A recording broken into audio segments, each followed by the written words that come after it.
Bem, gente, então, uma vez vocês respondido o questionário sobre a API para vocês medirem o perfil de investidor de vocês, ou seja, o quão o nível de apetite que vocês aguentam, né, vamos dar continuidade aqui.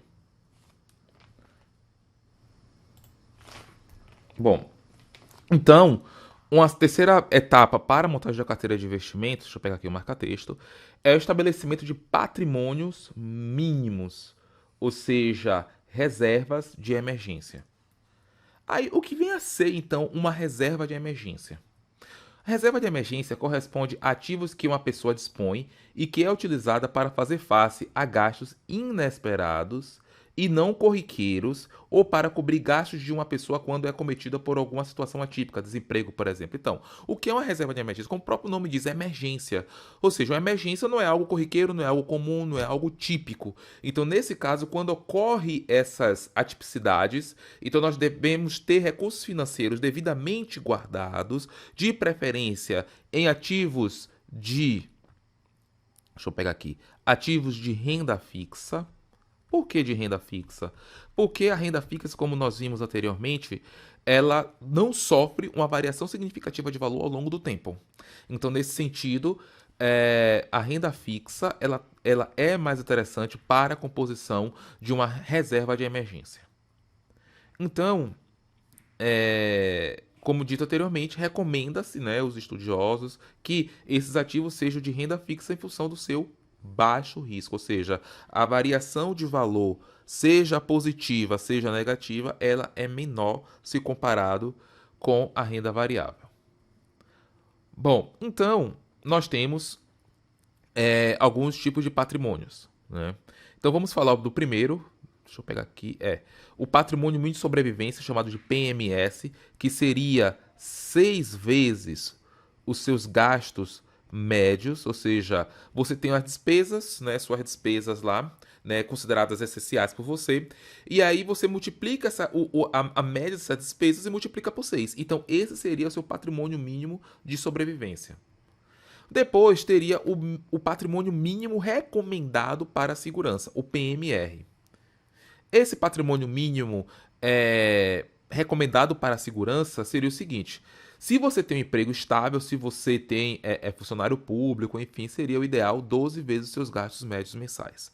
Se você não tem um emprego estável, seria o ideal, segundo a literatura, 20 vezes os gastos médios mensais. Então, observe que o patrimônio mínimo de sobrevivência é os seus gastos médios vezes 6. Já o patrimônio mínimo recomendado de segurança é 12 vezes os seus gastos médios se você tem um emprego estável ou 20 vezes os seus gastos médios. Então, é, então esse é o patrimônio mínimo recomendável para a segurança. Então, esses dois aqui, o patrimônio mínimo recomendável para a segurança mais o patrimônio mínimo de segurança, compõem a sua reserva de emergência. Então, a reserva de emergência, claro que existem estudos, outros profissionais da área de finanças, de educação financeira, que dizem, né, adotam outras metodologias. Eu, por exemplo, para mim, eu adoto essa metodologia. Aí depois nós temos o patrimônio de oportunidades. O que seria esse patrimônio de oportunidades? Ou seja, esse patrimônio de oportunidades é uma reserva para usar em liquidações. Ou seja, quando você encontrar um bem ou um serviço que você quer tanto adquirir e ele está a um preço abaixo daquele que você não está disposto a pagar, então surge aí uma oportunidade para você fazer compra, né, desse bem ou desse serviço. E o patrimônio ideal, que é 10% dos seus gastos anuais, 10% dos seus gastos anuais da família vezes a idade, ou 10% dos gastos mensais da família vezes 12 vezes a idade. Então, esse aqui seria seu patrimônio ideal, o patrimônio do ponto de vista financeiro para você ter a independência financeira. Opa, peguei o amarelo, deixa eu pegar aqui, deixa eu pegar o azul, vamos ver se é esse. o patrimônio ideal, temos o patrimônio de oportunidades ou reserva de oportunidades, né, que é uma reserva, é um montante, é um dinheiro que você tem ali guardado para quando do surgimento de uma promoção ou de algo que você queira comprar, mas que pelo preço que ele está sendo oferecido não é interessante você ter. Temos o patrimônio mínimo para recomendado para a segurança, que é 12 vezes os seus gastos médios mensais se você tem um emprego estável, ou 20 vezes os seus gastos médios mensais, e o patrimônio mínimo de sobrevivência, que é 6 vezes os seus gastos médios mensais, sendo que esses dois daqui formam o que nós chamamos de reserva de emergência. Bom, e aí nós vamos implementar as estratégias de montagem de uma carteira de investimento. Quais são essas estratégias? Né? Bom, as estratégias são as seguintes: a básica, a do 100%, a do time de futebol e a por objetivos, ou conhecido como GBI. Então vamos comentar sobre cada uma delas, ver como é que se estrutura ela, cada uma delas. Vamos lá. A básica. A básica é diversificar, ou seja, não colocar todos os ovos numa única cesta. A diversificação visa atenuar os riscos, ou seja, a variação de valor nos investimentos. Então, a estratégia básica, a elementar, a fundamental é o quê? É a básica, ou seja, você não vai colocar todos os ativos, né, todos os seus investimentos num único ativo. Você vai diversificar a sua base de investimento. Qual é a ideia disso?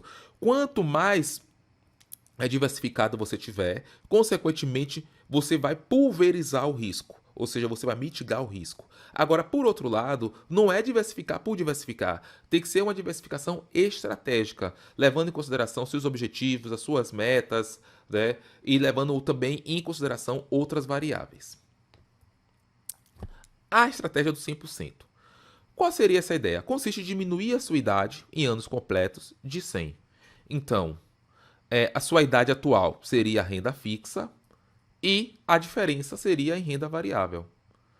Por exemplo, vamos considerar, digamos que João, que tem 25 anos, montou uma carteira de investimentos com base nos 100%. Ele pegou 10 mil reais e colocou 75% em ações e 25% no tesouro direto. Né? Então, ele pegou o quê? Ele tem 25 anos, a estratégia diz o seguinte, é 100 menos a idade.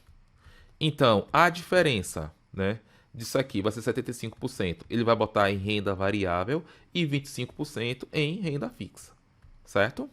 Depois de um mês, ele verificou que as ações estavam valendo 11 mil reais, enquanto o Tesouro Direto estava valendo 3 mil reais. Qual o valor ele deve alocar para rebalancear a carteira? Né? Então, ele tem um padrão, ele tem um parâmetro, né, que é 75,25 e quando depois de um mês, né, observou que as ações estavam valendo 11 mil reais e o Tesouro Direto estava 21. Observe que aqui agora nós temos um desbalanceamento. Eu tenho aqui, deixa eu pegar aqui a caneta. Eu tenho aqui 79% em ação e 21% em Tesouro Direto. Mas o meu padrão, o meu parâmetro, de acordo com a regra do 100%, eu tenho que ter quanto em ação? 75%. Então eu tenho que ter 75% em ação e 25% em Tesouro Direto, certo? Então nesse caso, o que deve ser feito? O que eu faço? Vamos fazer um rebalanceamento da carteira. Então, esse rebalanceamento da carteira que consiste faltou tá aqui, a concordância está errada. Consiste em adequar a carteira aos parâmetros iniciais. Tem a vantagem de racionalizar o processo de investimento. Então, o rebalanceamento é nós voltarmos a carteira, né, que nós montamos anteriormente dos 100% para o padrão inicial. Qual é a grande finalidade disso aí? Isso torna o processo de investimento mais racional. Ou seja, você adequa a carteira de acordo com um parâmetro, com uma premissa previamente estabelecida. Então, nesse caso, o que é que aconteceria? Ele tinha um valor de 11 mil reais aqui, 3 mil reais e tinha um total de 14, né? O percentual de parâmetro é 75,25 e ele está como hoje 71,21. Então, a operação, no caso aqui dos 11 mil, deveria vender, né? Vender renda fixa ou renda variável e comprar ou aportar em renda fixa. Qual seria o valor? R$ 560, né? que é exatamente 14 mil vezes 4%, né? Que é o valor atual. A variação aqui é ser 4%, seja negativo ou positivo. E aí o valor de 560 seria o valor que ele deveria comprar ou aportar de tesouro direto. Aí após o rebalanceamento, ele vai lá e compra, né? Ele vende ou compra, ele vende renda variável ou compra, aporta novamente, né? Tesouro direto. E aí ele volta para o padrão inicial. E aí a diferença, né, fica ok. Então, essa é a ideia do rebalanceamento. Então, se depois de um determinado período esse balanceamento, essa carteira está fora do padrão, ou você compra aquele ativo que ficou para trás, ou você vende o que valorizou e compra o que não valorizou. Bom, a estratégia de times de futebol, né, é uma estratégia bem interessante. Vamos falar um pouco sobre ela. A do time de futebol, né, você vai colocar o quê? Você vai colocar na defesa ativos com baixo risco, ou seja, ativos principalmente de renda fixa, né? Ou seja, porque eles não sofrem a variação significativa de preço ao longo do tempo. Temos o meio de campo, que são ativos com risco moderado, né? Aqui, por exemplo, seria os fundos de investimento imobiliário, por exemplo, embora seja categorizado como renda variável, mas se comparado com outros ativos, ele tem um risco um tanto quanto moderado, e o ataque, ativos de maior risco, por exemplo, ações, né? Então, aqui seria o meu time de futebol. Qual seria a vantagem dessa estratégia? Contempla a estratégia básica, né, a estratégia dos 100%, né, porque a defesa, né, como é o time de futebol, você tem defesa, meio de campo e ataque. A soma dos itens aqui tem que dar 100%, né? Então, qual é a vantagem? Você pode contemplar a estratégia dos 100%, né? Aqui, principalmente, seria os ativos de renda fixa ou renda variável, e aqui seria genuinamente renda variável no ataque. Bom, e por fim, temos a estratégia por objetivos. Também conhecido como Goal Based Investment, ou seja, estratégia baseada em objetivos, permite a alocação dos recursos de acordo com os objetivos definidos pelo investidor. Então, o investidor ele vai estabelecer um objetivo e a partir disso aí ele vai aportar em ativos cujo prazo de maturação desse investimento seja próximo ao tempo que ele quer realizar aquele sonho dele, aquele desejo. E aí nós temos os objetivos de curto prazo, que geralmente é 1 ou 2 anos, médio prazo de 3 a 5 anos e de longo prazo acima de 5 anos.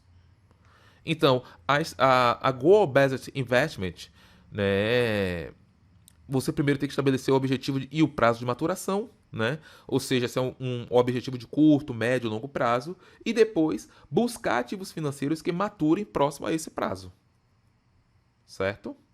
Então, como estabelecer esses objetivos, né? Ou seja, esses objetivos de curto, médio e longo prazo? Bem, Maslow, né, foi um psicólogo estadunidense e que elencou prioridades e necessidades que o indivíduo deveria atender para a satisfação pessoal e profissional.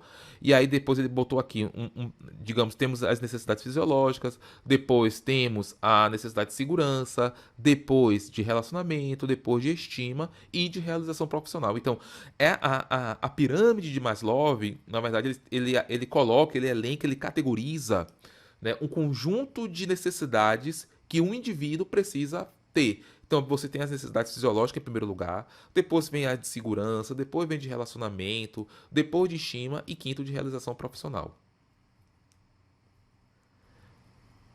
Então, adequando a pirâmide de Maslow para as finanças, primeiro momento nós temos as necessidades básicas, inclui gastos com alimentação, saúde, moradia, seguros.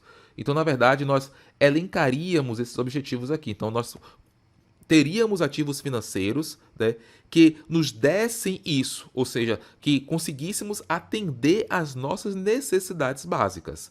Num segundo momento, aí nós buscaríamos, né, ativos que se adequassem ao nosso estilo de vida. Aí inclui gastos com carros, viagens e gastos atrelados ao estilo de vida da pessoa.